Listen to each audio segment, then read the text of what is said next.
BRS పార్టీలోకి పలువురు నేతలు వలసబాట పట్టారు. తాజాగా కాంగ్రెస్ నేత జిట్టా బాలకృష్ణారెడ్డి బీఆర్ఎస్ లో చేరారు. ఈ సందర్భంగా జిట్టా బాలకృష్ణారెడ్డి టీఎన్జీఓల సంఘం అధ్యక్షుడు మామిళ్ల రాజేందర్లకు తెలంగాణ భవన్లో గులాబీ కండువా కప్పి పార్టీలోకి ఆహ్వానించారు. మంత్రి కేటీఆర్, ఆర్కేసీఆర్ మనస్ఫూర్తిగా పార్టీలోకి ఆహ్వానించారని జిట్టా తెలిపారు. ఎక్కడ పోగొట్టుకున్నామో అక్కడే వెతుక్కోవాలన్నారు. అందరం కలిసి పనిచేద్దామని ఆయన తెలిపారు. బాలకృష్ణారెడ్డి బీఆర్ఎస్ లో చేరడం దారి తప్పిన కొడుకు తిరిగి ఇంటికి చేరుకున్నట్టు ఉందని అభిప్రాయపడ్డారు.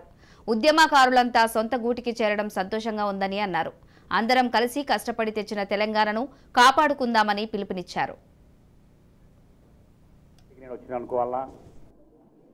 రామన్న ఒక పెద్ద మాట చెప్పిండు. 14 ఏళ్ళు వనవాసం అయిపోయింది. సారు ఆశీర్వాదం ఎప్పుడు ఉండే, నువ్వే తొందరపడ్డావు. ఆయన అడుగులేసి నడిచిన మనం ఆయన ఆశీర్వాదంతో నిజంగా ఈ రాష్ట్ర స్థాయిలో ఒక ఉద్యమ నాయకుడిగా, ఒక యువజన నాయకుడిగా అనేక మాకు గుర్తింపులు ఇచ్చింది.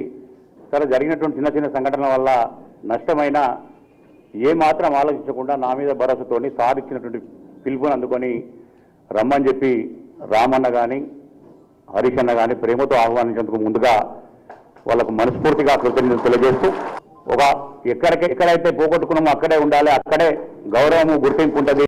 తెలంగాణ ప్రజల ఆకాంక్ష కూడా అదే. మరి నీ నిర్ణయం తప్పు ఒప్పులు ఏం జరిగినా ఇప్పటిదాకా అన్నట్టుగానే గౌరవం ఉంటుంది, అక్కడ ఉండడమే కరెక్ట్ అని చెప్పి అందరూ కూడా నన్ను ఫోన్లు చేసి అభినందించారు. వాళ్ళందరికీ కూడా, నా ఎంబడో కార్యకర్త సోదరులందరికీ కూడా అభినందనలు, కృతజ్ఞతలు తెలియజేస్తూ